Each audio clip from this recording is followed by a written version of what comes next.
Zdravo, dragi prijatelji, i dobrodošli ponovo u našu kuhinju. Pre nego što počnemo, imam jednu malu molbu. Ako još niste, kliknite na zvonce i zapratite nas. To je za vas samo jedan klik i sasvim mala stvar, a nama zaista mnogo znači i daje nam vetar u leđa.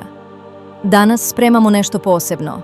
Kolač koji je u isto vreme ukusan, sočan i prosto savršen. Krećemo! Umutit ćemo 2 jajeta sa 4 šoljice šećera.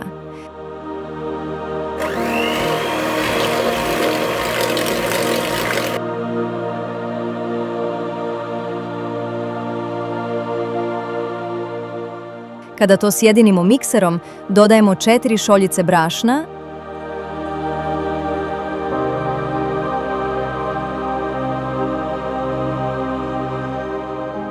2 ulja i 3 mleka. Ne zaboravljamo prašak za pecivo i 100 grama kokosa.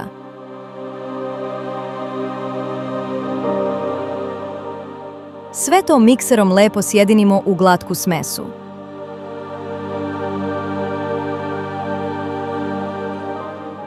Tepsiju tanko premažemo uljem i pospemo brašnom, znate već, da se kolač ne bi lepio. Ne zaboravite da nas zapratite. Svakog ponedeljka čekaju vas zdravi i ukusni recepti, a četvrtkom vas vodimo na putovanja sa puno korisnih informacija.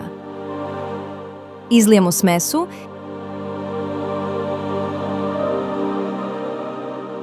i pečemo na 220 stepeni,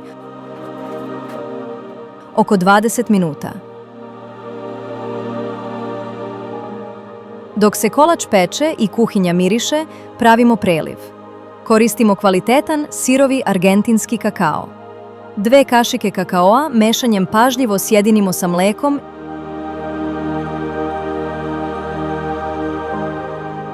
i zagrejemo. Sada, ključni trenutak. Kada izvadimo tepsiju iz rerne, vruć kolač odmah isečemo na kocke. Zatim, taj topli preliv prelijemo preko isečenog kolača kako bi upio svaku kap.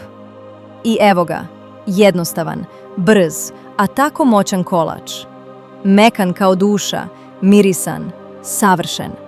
Prijatno, dragi prijatelji.